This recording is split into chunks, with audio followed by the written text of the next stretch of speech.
At my 53rd birthday party, my husband and daughter-in-law announced their engagement and handed me divorce papers in front of everyone, with my own son conveniently absent. I just smiled. They thought they had broken me, but they had simply set me free. Now, I am ready to tell my story. Follow along, like, share, and let me know where you are listening from. My 53rd birthday dawned bright and clear, but the celebration planned for that evening would forever cast a long, dark shadow over the memory of that day. I remember the flutter of anticipation as I descended the stairs, ready to join what I believed would be a warm gathering of family and friends. Our living room, usually a sanctuary of muted elegance, was a startling vision. Pink and gold streamers, entirely unlike my taste, cascaded from the ceiling, shimmering under the soft glow of the chandeliers. My best china, reserved only for the most special occasions, adorned the dining table, each place setting meticulously arranged. It was all a bit much. A theatrical flourish I found somewhat peculiar for a quiet birthday dinner, but I dismissed it as Seraphina's usual over-the-top enthusiasm. She always had a flair for the dramatic, a trait I'd always indulged, thinking it was just her way of showing she cared. But as I stepped into the room, a strange, suffocating silence fell. The cheerful chatter I expected to greet me was conspicuously absent. Instead, a wall of expectant, almost morbid quiet enveloped the space. My stomach clenched, a sudden cold knot twisting deep within me. This wasn't right. The air crackled with an unspoken tension, heavy and suffocating. Then Seraphina, my daughter-in-law, emerged from the small cluster of guests near the bay window, a vision in a pale rose dress that seemed to shimmer with her own inner light.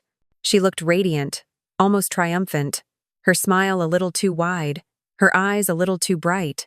She glided towards me, extending her arms in an overly sweet embrace that felt more like a performance than genuine affection. "Happy birthday, Eleanor darling," she chirped, her voice a little higher pitched than usual, her squeeze a fraction too tight. I returned her hug, trying to push away the growing unease, the prickle of suspicion that had begun to bloom in my chest. As I surveyed the room, my gaze caught Margaret's, my oldest and dearest friend, who stood by the mantelpiece. Her eyes, usually so direct and warm, darted away from mine, settling instead on the flickering candles of a decorative display. Her face was pale, drawn. Across the room, Mrs. Albright, our neighbor for 2 decades, clutched her wineglass so tightly her knuckles were white. The festive streamers now seemed to mock me, the dazzling china, an ironic backdrop to a scene I couldn't yet comprehend but instinctively knew was wrong. My eyes finally landed on Arthur, my husband of 25 years, who stood by the grand fireplace, his back partially turned to the room, seemingly mesmerized by the dying embers. He didn't meet my gaze, a stark contrast to his usual eager greeting. His posture was stiff, his shoulders hunched, an unnatural rigidity I had never seen in him. It was a pose of avoidance, of guilt, that screamed louder than any words. "Where's Daniel?" I asked, my voice cutting through the silence. Perhaps a little too sharply. My son, my only child, had never missed my birthday. Seraphina, ever so smooth, stepped forward again, placing a hand gently on my arm. "Oh, darling. Daniel was so sorry to miss it. A last-minute business trip came up, utterly unavoidable. He sends his deepest apologies and promises to call you first thing tomorrow." Her words were delivered with such practiced ease, such an air of concern, that for a fleeting moment, I almost believed her. But a tiny, insistent voice in the back of my mind whispered that Daniel would have moved mountains for me. A business trip? On my birthday? It felt like another discordant note in this unsettling symphony. Arthur finally moved, turning slowly from the fireplace. His eyes were bloodshot, his face etched with lines of what looked like discomfort or shame. He took a hesitant step towards me, then another, his movements stiff and mechanical. "Eleanor," he began, his voice raspy, a strained whisper. He avoided my eyes, his gaze fixed somewhere above my head.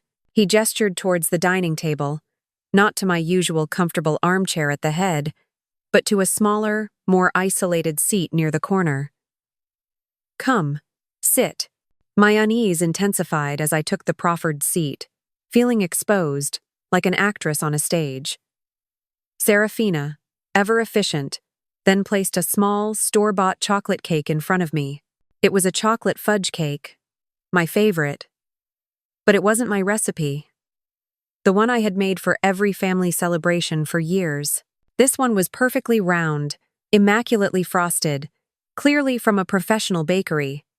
It was a replica, an almost perfect imitation of tradition, but cold and soulless. It was yet another detail that felt wrong, a subtle violation of something sacred.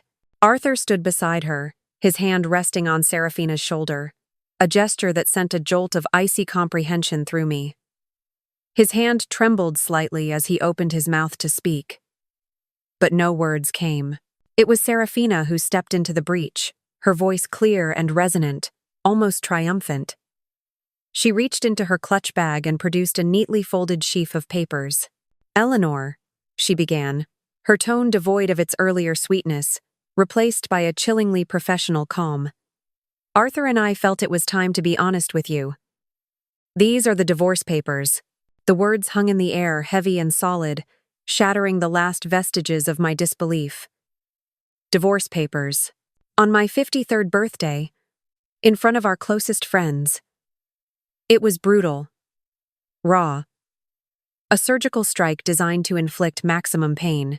Before I could even process the first shock, Seraphina continued, her hand still resting on Arthur's shoulder, a possessive gesture that made my blood run cold. "And we also wanted to announce our impending marriage." The room fell into an abyss of silence, deeper and more profound than before. Even the slight rustle of Margaret's dress seemed deafening. I looked from Seraphina's radiant, challenging face to Arthur's pale, guilt-ridden profile. My mind, strangely, felt clear, detached. The absurdity of it all, the sheer audacity, was almost comical. Seraphina had expected tears, hysterics, a scene. I could see it in her eyes, the slight tightening of her lips, the subtle shift in her posture, poised for battle. But instead of the drama she craved, a profound, almost serene calm settled over me. It was the quiet calm that follows a massive storm, the stillness after everything has been torn apart. I picked up the papers, my fingers steady, unfolded them slowly, scanning the bold print without truly comprehending. Then I looked up, meeting Seraphina's triumphant gaze directly. "I hope you'll be very happy together," I said, my voice surprisingly even, almost gentle. The shock on Seraphina's face was palpable. The carefully constructed facade of her triumph wavered, replaced by a flicker of confusion, then annoyance. My lack of expected emotional collapse seemed to deflate her. Arthur flinched, as if my calm was a greater indictment than any outburst. I rose slowly from the table, the divorce papers held loosely in my hand. "Thank you," I added. A strange, hollow echo in the suddenly cavernous room. I didn't wait for a response, didn't look back. I simply walked out, past the stunned faces of my friends, past the pink and gold streamers that now seemed to taunt me, and out into the cool night air. A peculiar sense of peace settled over me, an odd lightness. Everything had been taken. Everything shattered. I had nothing left to lose. I spent that night in a small, impersonal hotel room, the kind with muted decor and a faint scent of stale air freshener. The documents lay spread out on the polished desk, their stark legal language, a stark contrast to the emotional whirlwind of the evening. A modest allowance, a fraction of what Arthur and I had built together. The house, the investments, the life we had shared. All of it remained with Arthur, and by extension, with Seraphina. It felt like reading someone else's life, a tragic play whose protagonist I barely recognized. The woman on the page, the woman who had lived this life, felt distant, a stranger. But as the initial shock began to recede, a new, cold clarity emerged. I needed to understand. How had I missed the signs? How had my life become this elaborate, cruel joke? The morning after my birthday, a gray, oppressive sky mirrored the hollowness I felt inside. Despite the shock, I had managed a surprisingly good night's sleep at the hotel. Perhaps it was the sheer exhaustion, or the strange peace that comes from having nothing left to lose. But the practicalities of life demanded attention. I needed clothes, personal items, a sense of direction. So with a heavy heart, I drove back to the house that had been my home for 2 decades. Seraphina's sleek silver Mercedes was already parked in the driveway. Its expensive gleam, a stark contrast to my older, more unassuming sedan. The sight of it sent a fresh wave of resentment through me. She had wasted no time in staking her claim. I let myself in with my key, the familiar click of the lock now sounding like a final, mournful toll. The air inside was different, already imbued with her sickly sweet floral perfume, erasing the subtle sense of my own life. There she was, lounging on the sofa in the living room, a cup of what looked like my special herbal tea steaming beside her, and she was wearing my silk robe, the one Arthur had given me for our 20th anniversary, its delicate embroidery now stretched across her frame.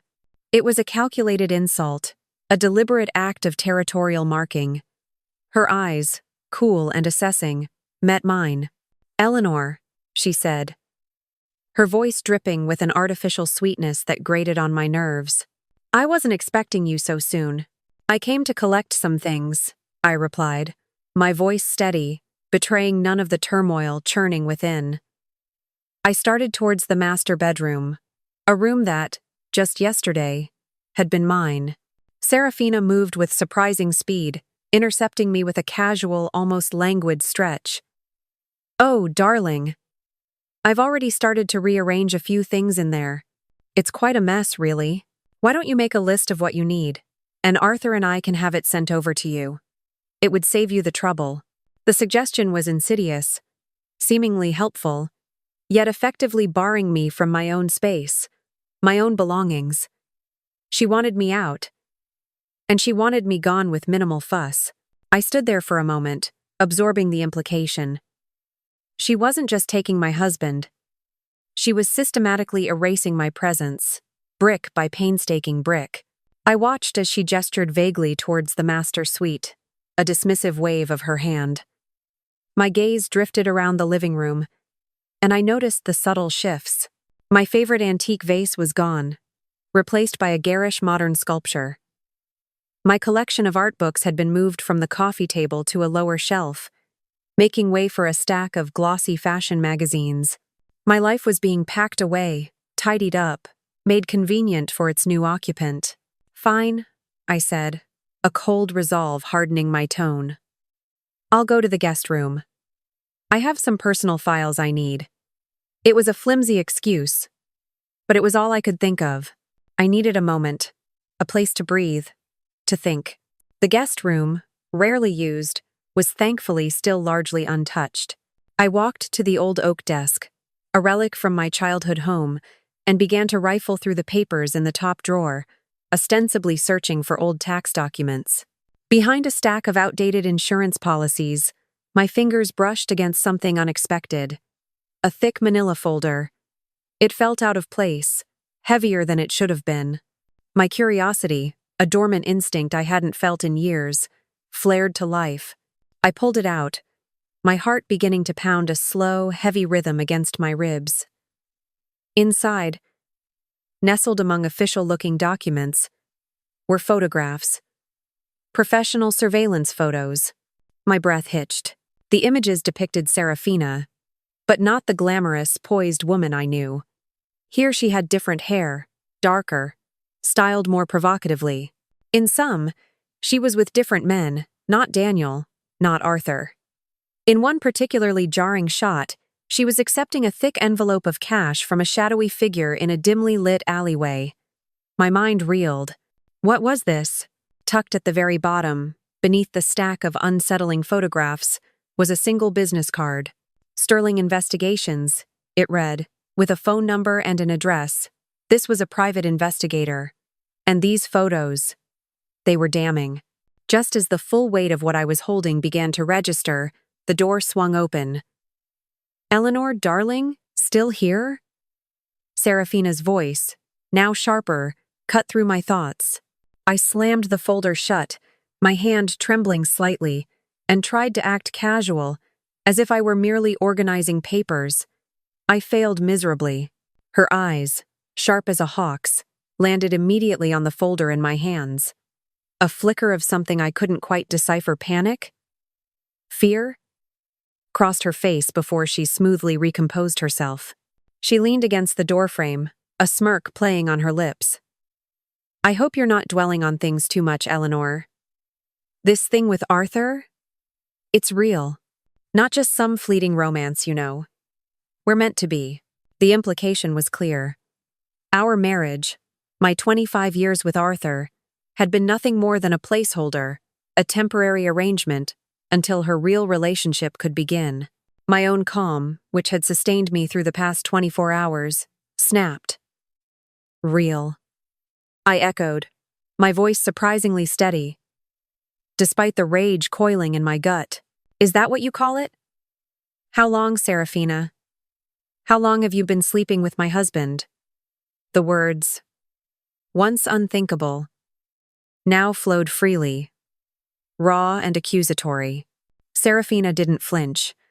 Her expression remained infuriatingly placid.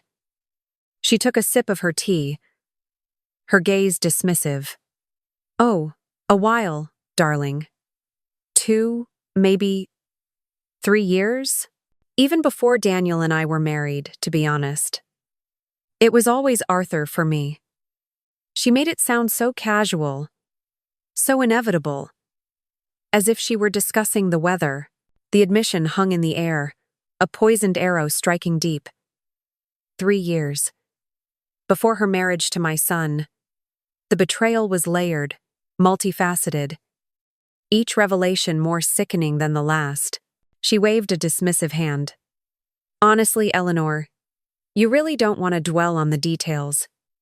It's all rather messy, and frankly, irrelevant now. You'll move on. You're strong." Her words were meant to be reassuring, but they felt like a final, patronizing dismissal. I stood there, the manila folder clutched tightly against my chest, feeling a strange surge of power. "I think I will dwell on the details, Seraphina," I said, my voice low and dangerous. "I think I need to understand every single one of them." I walked past her, my eyes holding hers. For the first time, I saw a genuine flash of fear in her gaze. It was fleeting, quickly masked, but it was there. As I passed, she whispered, her voice laced with a subtle threat. "You might want to be careful with that folder, Eleanor. Some things are best left alone." I didn't reply. I just walked out of the house, out of the life I had known, the folder tucked securely under my arm. Once on the highway, the impersonal hum of the engine a soothing drone, I pulled out my phone. My fingers, surprisingly steady, dialed the number on the Sterling Investigations business card. A gruff but professional voice answered. "Sterling Investigations." Sterling speaking. "Mr. Sterling," I began, my voice clear. "My name is Eleanor Vance. I believe you compiled a file on a Seraphina Vance." There was a pause on the other end, a brief hesitation. Then, "Mrs. Vance, I've been expecting your call, eventually. Arthur was quite clear that you weren't to see those papers. But yes, I compiled that file. There are some things you need to know." A tremor went through me, but it wasn't fear. It was anticipation, a jolt of pure, unadulterated resolve. For the first time in what felt like years, a sense of control, of purpose, ignited within me. The game had changed. And I, Eleanor Vance, was finally ready to play. The address on the business card led me to a quiet, unassuming building in a less fashionable part of town. Sterling Investigations was housed on the 3rd floor, its frosted glass door discreetly marked. The office inside was small, neat, and utilitarian. filled with filing cabinets and a faint scent of old paper and stale coffee. Mr. Sterling himself was a man who blended seamlessly into the background. Average height, receding hairline, eyes that missed nothing. He greeted me with a firm handshake and gestured to a worn leather armchair opposite his desk. "Mrs. Vance," he said, his voice a low rumble, devoid of judgment. "Thank you for coming. As I mentioned, your husband, Arthur Vance, originally hired me about 8 months ago. 8 months. That meant Arthur had known the truth, or at least suspected it, long before my birthday debacle. The weight of that knowledge settled heavily in my stomach. And what did you find, Mr. Sterling?" I asked, my voice barely a whisper. He opened a file, similar in thickness to the one I still clutched in my handbag. "My investigation revealed that the woman you know as Seraphina Vance, your daughter-in-law, is actually Zara Petrova. Her real age is 31, not the 28 she claims." He spoke with a quiet efficiency, laying out facts like pieces of a puzzle. He continued, detailing a shadowy past that unfurled like a grim tapestry. "Miss Petrova, or Seraphina, as you know her, has a history that includes several aliases and legal troubles. We tracked her movements from Chicago to various cities in Florida, where she faced charges for credit card fraud and identity theft. Nothing ever stuck, though. She's remarkably adept at slipping through the cracks." My mind struggled to reconcile the image of the charming, effervescent Seraphina with the woman Mr. Sterling was describing. "Credit card fraud? Identity theft?" I repeated, disbelief coloring my tone. He nodded. "Her pattern is consistent. She targets affluent, often vulnerable men. Widowers, lonely businessmen. Men with substantial assets who might be susceptible to her particular brand of charm. She ingratiates herself into their lives, carefully building trust, then finds a way to exploit their finances or position." He slid a series of photographs across the desk. They were similar to the ones in my folder, but far more extensive. I saw Seraphina, or Zara, with different men, in different settings. In one, she was a demure brunette, clinging to the arm of an older gentleman with a kind, bewildered face. In another, she was a fiery redhead, laughing exuberantly with a younger, brash-looking man on a yacht. Her appearance, her entire demeanor, seemed to shift chameleon-like, adapting to fit her current target. Each image was a testament to her calculated deception. "She's been married 3 times previously, Mr. Sterling continued, his voice unwavering. Each marriage following the same blueprint. She would gain access to joint accounts, often convincing the husband to transfer significant assets, before disappearing, leaving behind a trail of bewildered men and empty bank accounts.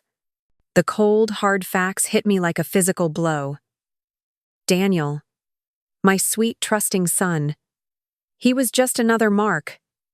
Daniel, I choked out, the name catching in my throat. What about Daniel? Daniel was collateral damage, Mrs. Vance, he said, his eyes meeting mine with a flicker of unexpected sympathy. A means to an end. Marrying him gave her legitimacy, access to your family's social circles, and most importantly, proximity to Arthur and the family wealth.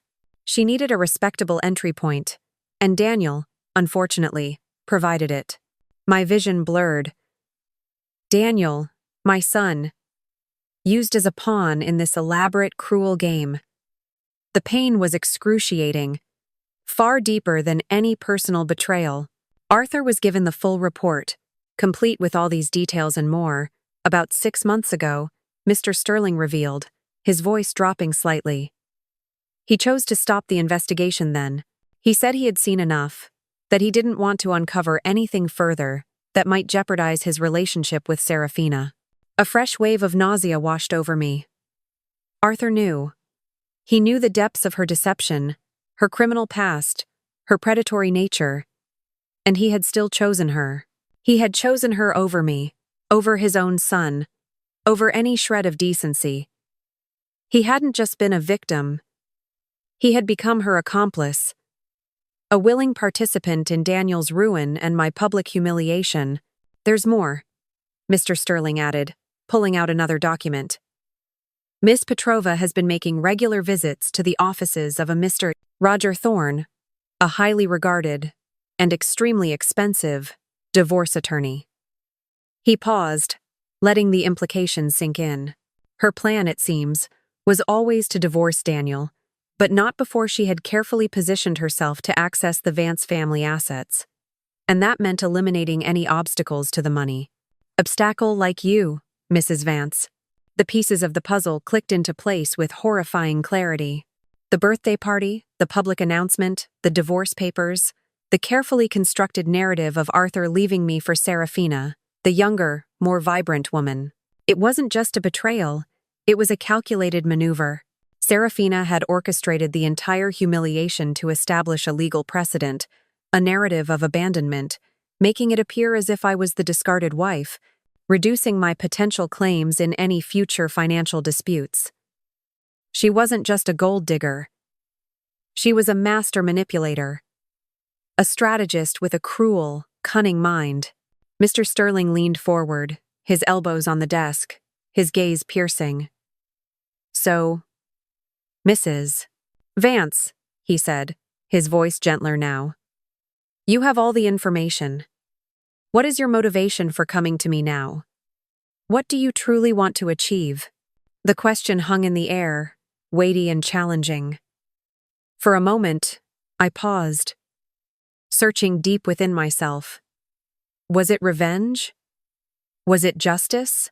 Was it simply a desire to lash out at the people who had so cruelly dismantled my life? Then, a quiet, unwavering conviction settled within me.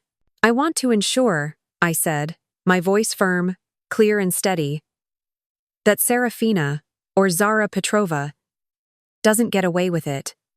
Not with any of it. Not with Arthur. Not with Daniel. And certainly not with my family's money. A slow, almost imperceptible smile touched Mr. Sterling's lips for the first time. It wasn't a warm smile, but one of professional satisfaction, of understanding. A commendable goal, Mrs. Vance, he said. He picked up a pen, twirling it between his fingers. In that case, we have work to do.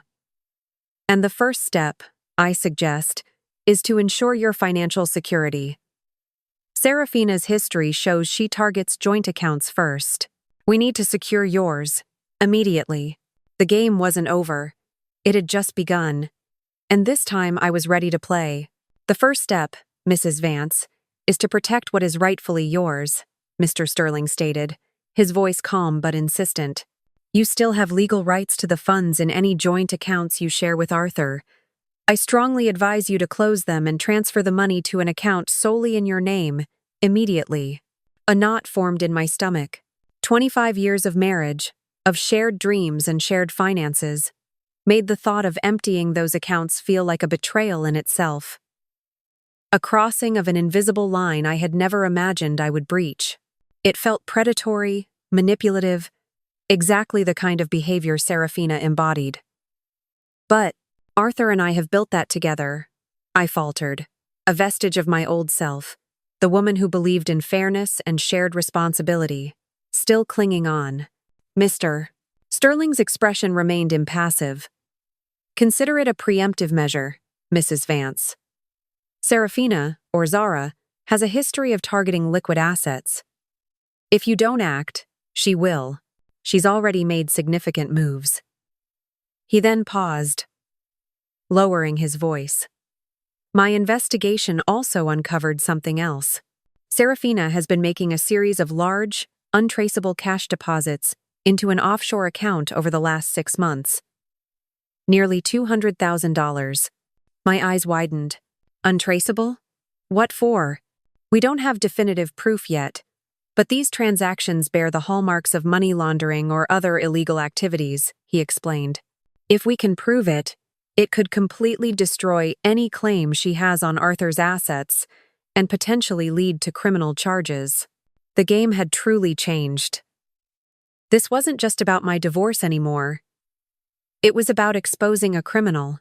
The moral dilemma of emptying the joint accounts paled in comparison to the potential implications of Seraphina's deeper machinations. "What do I need to do?" I asked, my voice firm. "Act natural," he advised. "Gather what you can from the house if you can get in. Don't tip your hand. She's cunning. She'll expect you to be emotional, irrational. Use that to your advantage. Let her think you're broken." I nodded, a cold resolve settling over me. I would play the part. I would be the distraught, abandoned wife, all while meticulously dismantling her schemes. Even if it meant being discredited, judged, or seen as a villain in this sordid tale, I was ready. By the end of that day, fueled by a strange mix of adrenaline and righteous anger, I had emptied 6 joint accounts. The bank tellers, sensing the gravity of the situation, had been discreet and efficient. I transferred the funds to a newly opened account in my name alone, and then made my way back to Mr. Sterling's office to secure copies of all his files, the photographic evidence, the background checks, everything. Armed with information and a newfound sense of purpose, I felt a flicker of my old strength returning. The predictable backlash came swiftly. Arthur's furious voicemail arrived that evening, his voice hoarse with rage, accusing me of theft, of betrayal. I listened to it once, a grim satisfaction blooming in my chest, and then calmly deleted it without a response. Let him rage. Let him finally feel a fraction of the chaos he had allowed Seraphina to unleash. 3 days later, as I sat in the modest lobby of my temporary hotel, trying to make sense of the new financial landscape of my life, a familiar, saccharine voice cut through the quiet. "Eleanor, darling. Fancy meeting you here." Seraphina, looking impeccably chic in a designer pantsuit, stood before me, her smile tight, her eyes gleaming with suppressed fury. She didn't bother with pretenses. "I'm sure you know why I'm here. What was that little stunt at the bank all about?" I feigned an air of bewildered innocence. "The bank? Oh, are you talking about my accounts? I don't see how that's any of your business, Seraphina." Her smile didn't waver, but her eyes narrowed. "Arthur says you cleaned them out. Every single penny." "They were joint accounts," I countered, meeting her gaze steadily. "My money, too. And last I checked, the divorce isn't final yet. So, legally, I'm still his wife, and entitled to my share. Don't worry, I left him plenty to start his new life with you." The sarcasm in my voice was barely veiled. For a moment, her carefully constructed mask slipped. The sweetness vanished, replaced by a flash of raw, unadulterated rage. Her lips thinned, her eyes blazing with a dangerous light. Then, just as quickly, she recomposed herself, morphing back into the concerned, benevolent daughter-in-law. "Eleanor, please. Think about Daniel. Think about the family. You're destroying everything." She attempted to guilt-trip me, to use the very bonds she had so ruthlessly shattered against me. I almost laughed. "You destroyed everything, Seraphina. Not me." Her patience, clearly, was wearing thin. She leaned closer, her voice dropping to a low, menacing whisper. "Listen to me, Eleanor. I know you've been digging. I saw you leave that investigator's office."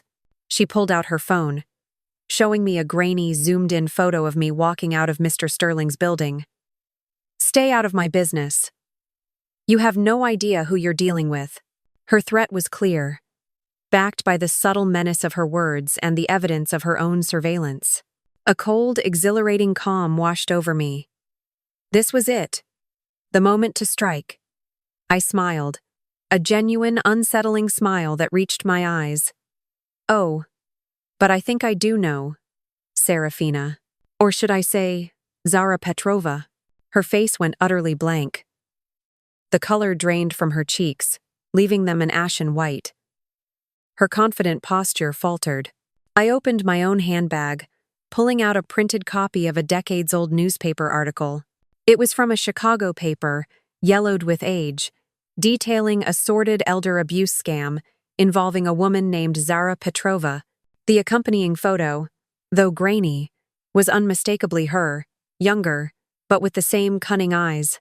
I pushed it across the small table between us. "This? You?" Her eyes darted to the photo, then back to me, wide with a dawning horror. Her hands, which had been so steady just moments before, began to tremble. Before she could form a coherent response, I produced another photo, the surveillance shot from Mr. Sterling's file. Seraphina, in a darkened alley, receiving a thick envelope of cash from a shady figure. I placed it beside the newspaper clipping. "And this? What exactly is in that envelope, Zara?" I watched as the color drained further from her face. Her eyes fixed on the images, a cold sweat breaking out on her forehead. "Imagine," I continued, my voice soft, almost conversational, "what Daniel would think if he saw these. Or Arthur, for that matter. Do you think they'd still believe your carefully constructed fairy tale?" I leaned back, a silent challenge in my gaze. Her hands were shaking uncontrollably now, the carefully polished nails a stark contrast to the stark fear in her eyes. The power had shifted. "If you're still with me, you're in for a wild ride. This is where things get truly twisted, and where I finally start to take back control. Don't forget to like, share, and subscribe to hear how this all." The silence in the hotel lobby stretched, thick with Seraphina's terror. Her perfectly manicured hands, which moments ago had been so steady, now trembled uncontrollably, threatening to spill the contents of her designer teacup. Her eyes, usually so calculating, darted around the room, as if dangerous shadows lurked in every corner. The veneer of calm, of sophisticated control, had shattered completely. "What do you want?" she finally whispered, her voice reedy, barely audible. Her bravado had evaporated, replaced by a raw, naked fear. "The truth," I said, my voice low and steady, a stark contrast to her unraveling. "All of it. No more lies, no more games." I watched her, a predator assessing its cornered prey. Seraphina swallowed hard, her gaze still flicking nervously around the almost empty lobby. "You don't understand, Eleanor. I'm involved with very dangerous people."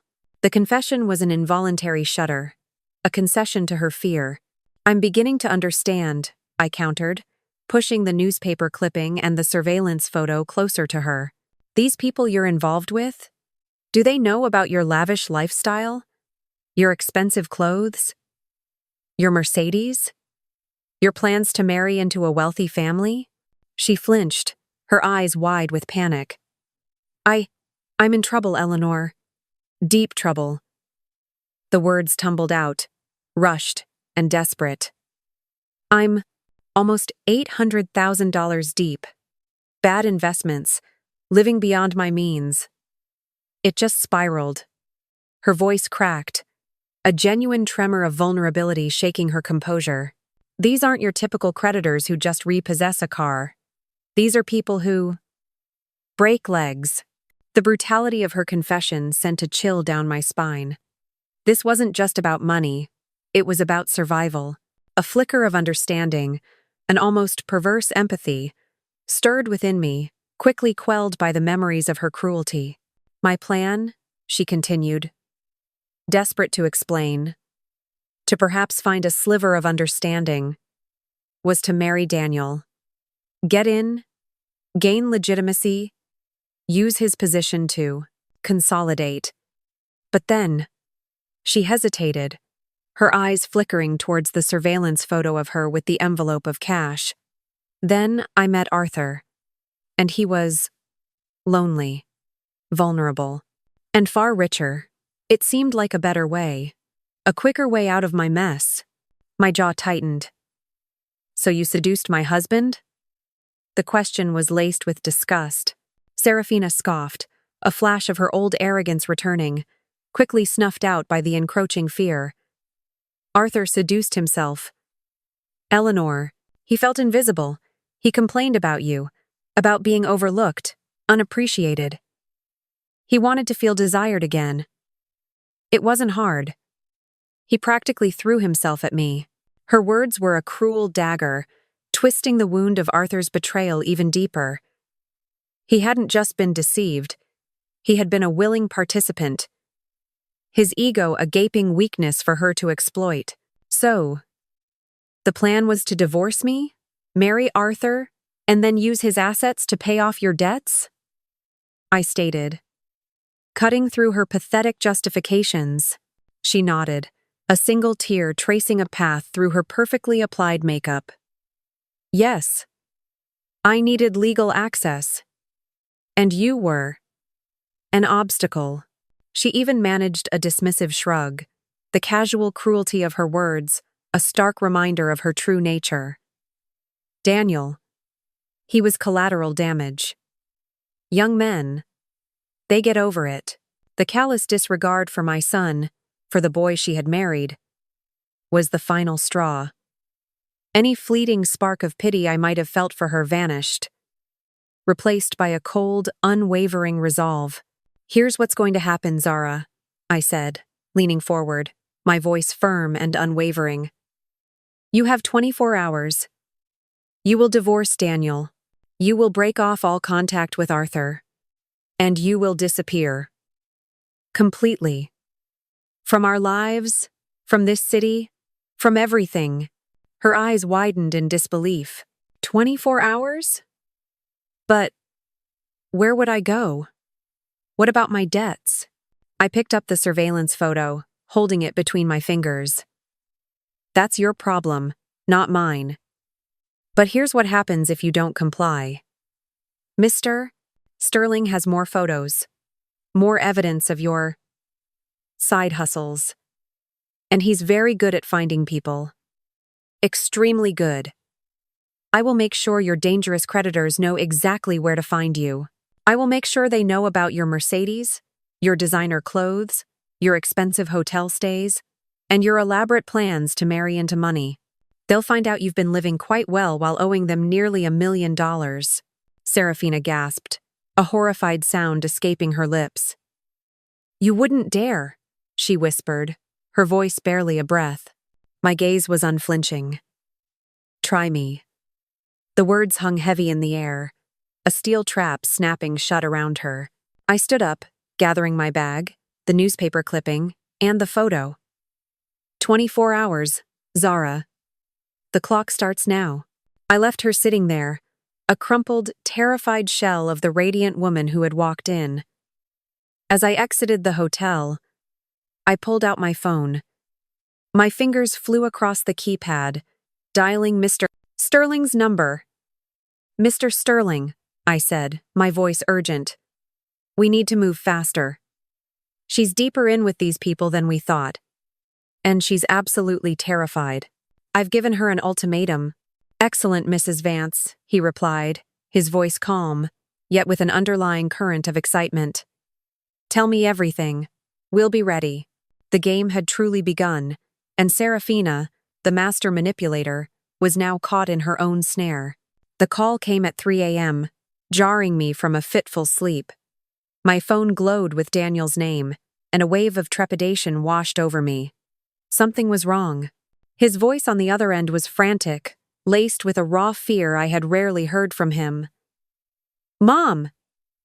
You have to come to Street Mary's. It's Seraphina. She's been attacked. My instincts immediately screamed manipulation. Seraphina. Attacked. It felt too convenient, too theatrical. Coming so soon after our confrontation. She was a master of orchestrating drama. But Daniel's genuine terror, the frantic edge in his voice, tugged at my heart. He truly believed it. He was scared, and as much as I despised her, I couldn't abandon my son in his distress. I'm on my way, I said, the words tasting like ash in my mouth. The emergency room at Street Mary's was a stark, brightly lit cavern of hushed chaos. Daniel was pacing anxiously in the waiting area, his hair disheveled, his eyes red-rimmed.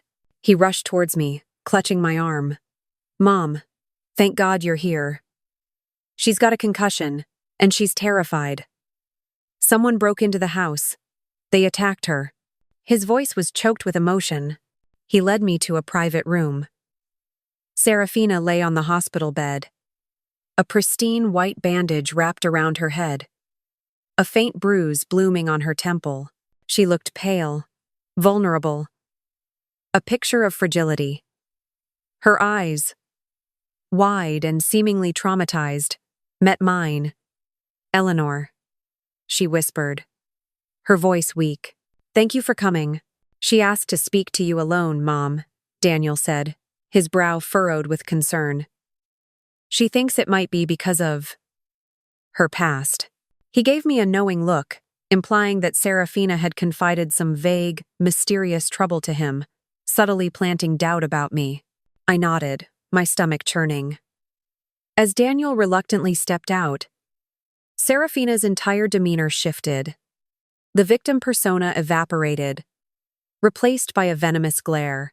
"You called them, didn't you?" she hissed, her voice low and furious, devoid of any weakness. "You called my creditors." A chill went down my spine. I hadn't called them. I had threatened to. But Mr. Sterling and I hadn't made any moves yet. Someone else had. Someone, or something, had alerted them. "I didn't call anyone," I replied truthfully, though the denial felt hollow even to my own ears. "Don't lie to me," she spat, her eyes blazing. "They came for me, Eleanor. Your little investigation, your threats, you've painted a target on my back. And now it's not just me. They think Daniel has it. They think Arthur has it. They think you have it." "Has what?" I demanded, my mind racing. This was spiraling out of control, beyond what I had anticipated. Just then, my phone buzzed in my pocket. 2 new voicemails. I glanced at the display. One was from an unknown number. The other, surprisingly, was from a detective, Eva Santos, Chicago PD. My blood ran cold. Seraphina saw the caller ID. "Chicago PD?" she sneered, a flicker of fear still in her eyes. "Good. Let's see what they can do against the kind of people I owe money to. I took something from them, Eleanor. Something valuable. And now they think your family has it. They think Arthur and Daniel are hiding it." The full horror of the situation crashed over me. This wasn't just about exposing her. I had inadvertently put my son and Arthur in grave danger. Seraphina, in her desperate flight, had apparently stolen from these dangerous people. And now, because of my investigation, my family was caught in the crossfire. "Here's the new deal, Eleanor," Seraphina continued, her voice gaining strength, the calculated manipulator re-emerging. "You want me gone? You want your family safe? I need $2 million.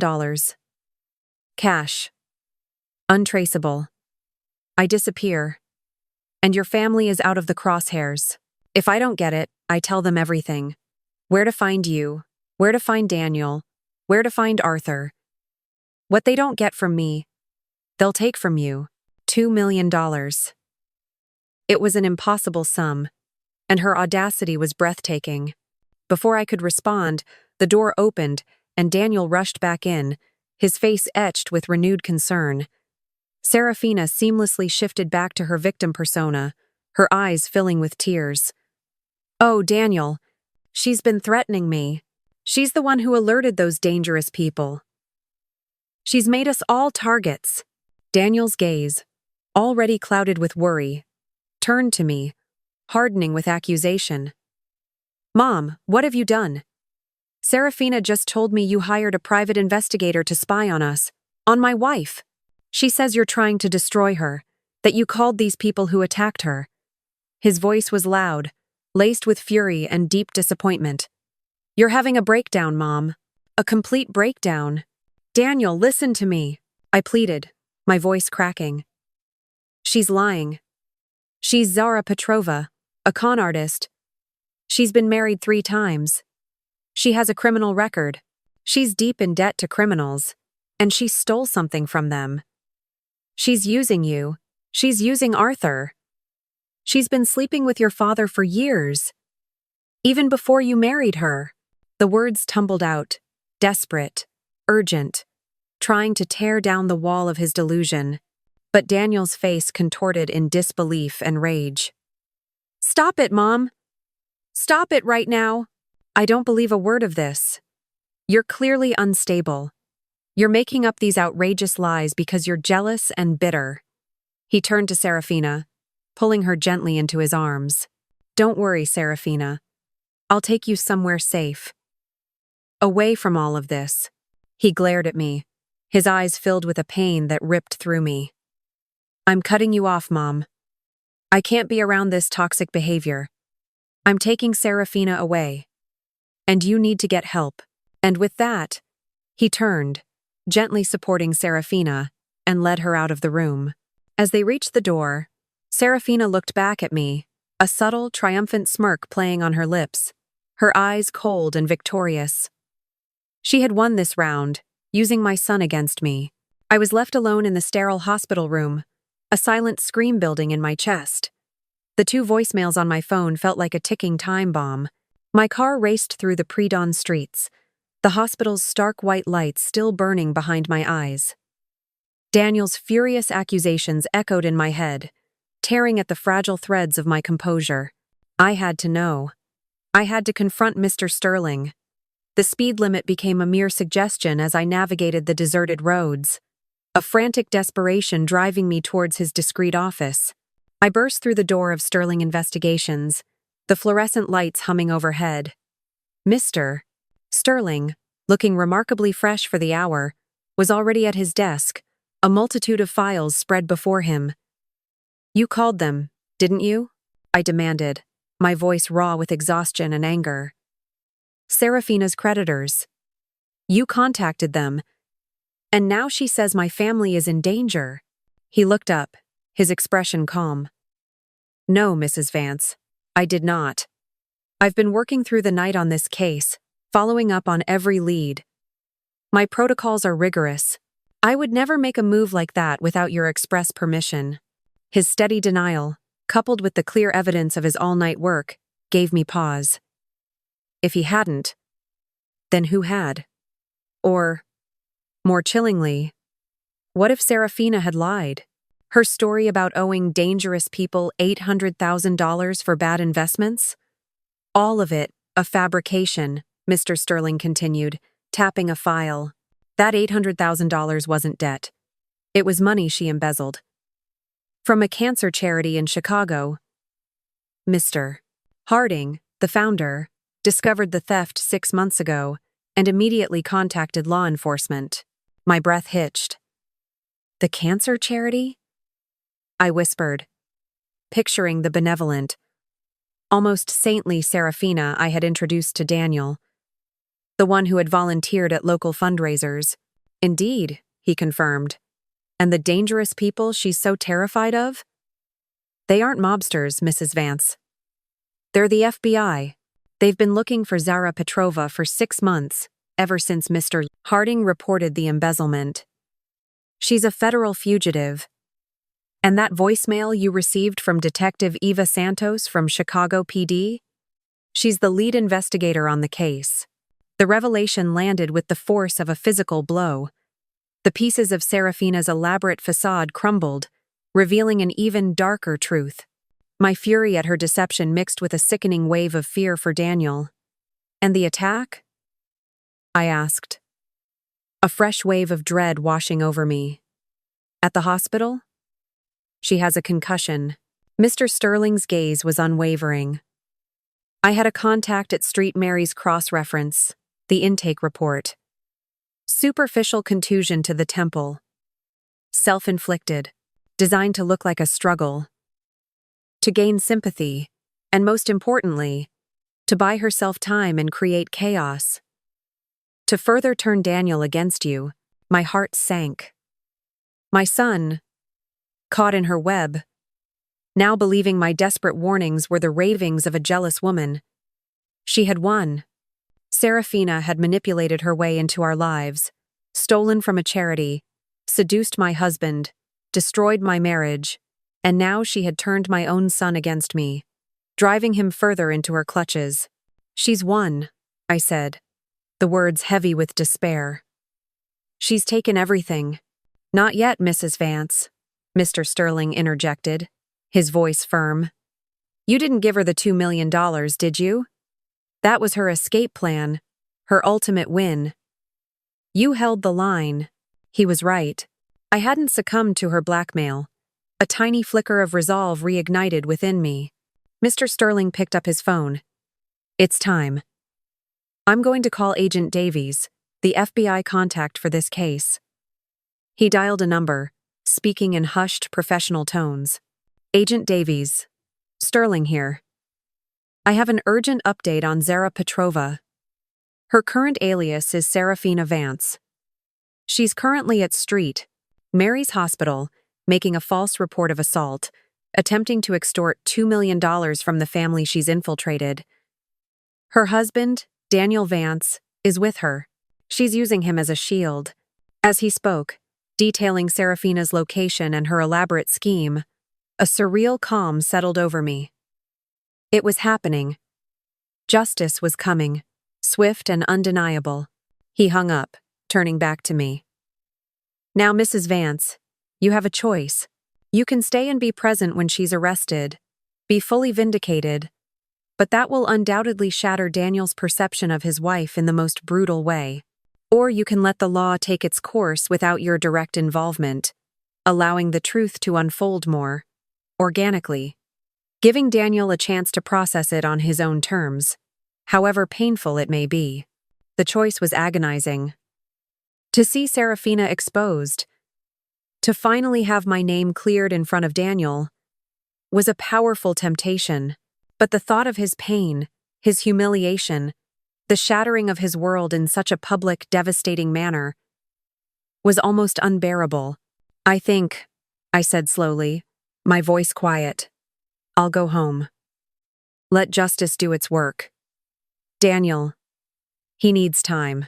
He needs to see it, to understand it, without me being the one to tear his world apart." Mr. Sterling nodded, a flicker of approval in his eyes. "A wise decision, Mrs. Vance. Go home. Get some rest.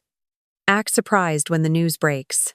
By morning, Arthur will have far more pressing concerns than your banking activity." He reached into a drawer and pulled out a set of keys, placing them on the desk. "These are duplicates to your house. You still have legal rights to it, remember. Consider it your sanctuary. For now." I took the keys, the cold metal a strange comfort in my hand. The drive home was a blur. The sky was just beginning to lighten, painting the horizon with soft shades of rose and gray. I anticipated Arthur's rage, his frantic calls. But now, knowing the full scope of Seraphina's deception, it felt distant, almost trivial. I unlocked the front door to my house, the familiar click resonating in the silent entryway. The pink and gold streamers, the careful arrangements of my china, all now seemed like relics of a past life, a museum dedicated to a woman I barely recognized. I walked past the living room, past the master bedroom that was no longer mine, and directly to the guest room. I closed the door behind me, and for the first time in days, felt a profound sense of peace. The storm was coming, but I no longer had to stand in its direct path. Justice would unfold, and I would be ready. I drifted into a light, restless sleep in the guest room, the lingering anxieties of the night still swirling in my mind. The shrill ring of the phone jolted me awake at precisely 6 a.m. It was Margaret. Her voice was urgent, breathless. "Eleanor, turn on the news. Any channel, right now." My heart hammered against my ribs. I scrambled out of bed, grabbing the remote and flicking on the television. The local news anchor, usually covering mundane traffic reports, was delivering a sensational bulletin. A photo of Seraphina, smiling and perfectly poised, filled the screen. "Breaking news," the anchor announced gravely. In a stunning development, police arrested Seraphina Vance, 31, earlier this morning at Mary's Hospital. Miss Vance, whose real name has been identified as Zara Petrova, is being held on multiple charges, including grand larceny, identity theft, and embezzlement of over $800,000 from a Chicago-based cancer charity. Authorities have confirmed she was living under several aliases and was actively attempting to extort additional funds from a prominent local family. My breath hitched as the screen cut to live footage from Street Mary's. There she was, Seraphina, being led out by two stern-faced FBI agents, her perfect facade shattered. Her head was still bandaged, but her eyes, usually so calculating, were wide with fear and despair. Her designer clothes, once a symbol of her allure, now looked disheveled and pathetic. The confident manipulator, the woman who had effortlessly wielded charm and deceit, was gone, replaced by a terrified, disgraced criminal. Justice, swift and undeniable, had indeed arrived. Just as the camera zoomed in on the handcuffs glinting on her wrists, a figure appeared in the doorway of the guest room. Arthur. He stood there in his pajamas, his hair askew, his face pale and etched with shock. His gaze, transfixed by the television screen, held a profound horror. "Eleanor," he whispered, his voice hoarse, disbelieving. "How did you get in here?" I turned from the TV, my expression calm, almost serene. "I still live here, Arthur. These are still my keys." I gestured towards the screen, where Seraphina's mugshot now filled the frame. "And she was very good at her job, wasn't she?" He stared at me. Then back at the television, the reality of his devastating mistake finally crashing down on him. His shoulders slumped, the weight of his guilt palpable. "Eleanor, I'm so sorry. So profoundly sorry. I destroyed everything for a criminal. A con artist." His voice was thick with self-loathing, tears welling in his eyes. He reached out a trembling hand. "Can you ever forgive me?" I looked at him, the man I had loved for 25 years, the father of my son, now a broken shell. The pain he had inflicted was immense, the betrayal deep, but the fury I had felt was muted, replaced by a quiet weariness. "I don't know, Arthur," I said honestly, my voice devoid of anger or even triumph. "I truly don't know." As if on cue, my phone rang again. It was Daniel. His voice was broken, choked with sobs.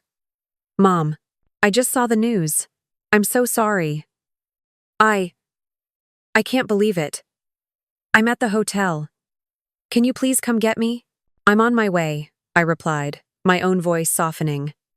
I turned to Arthur, who was still slumped against the doorframe, watching me with desperate, pleading eyes. "I'm going to get Daniel. This is something he and I need to do alone." He nodded, defeated. "Of course. Take your time." The drive to Daniel's hotel was quiet.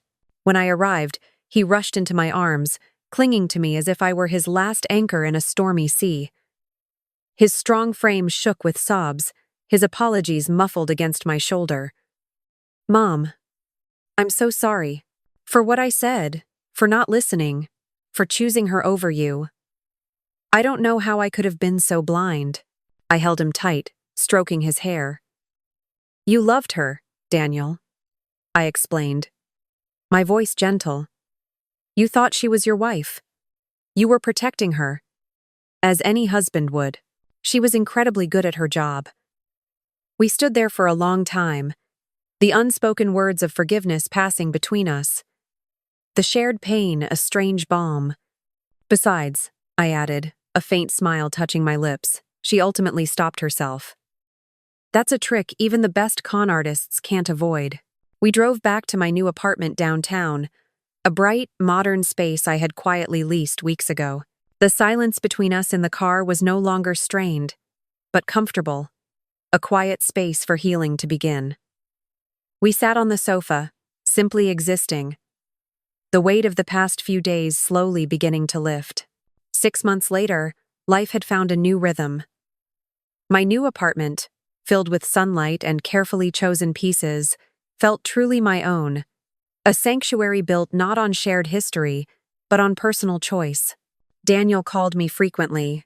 He was seeing a therapist, slowly piecing his life back together. He was hurting, but he was healing.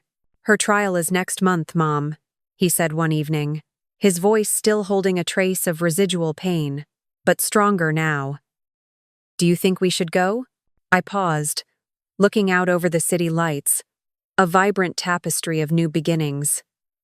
"Daniel," I said softly, "closure doesn't come from watching others get what they deserve. It comes from building a better life for yourself, from moving forward." Not looking back, Arthur still lived in our old house, a lonely figure I sometimes saw from a distance, the weight of his choices etched on his face. Seraphina, or Zara Petrova, was in jail, facing years behind bars for her crimes. And I, Eleanor, was free. Profoundly, exhilaratingly free. Free from the constraints of a marriage that had become a cage. Free from the expectations of a role I no longer wanted to play. I had lost everything, but in that loss, I had found a profound self-possession, a clarity I had never known. I realized then that I had found everything I didn't even know I was looking for. The quiet strength within me, the unwavering spirit that had carried me through the betrayal, the courage to rebuild, belonging completely to myself, on my own terms, was worth more than any grand house, any shared fortune, any life built on someone else's terms. My story wasn't one of bitterness or defeat.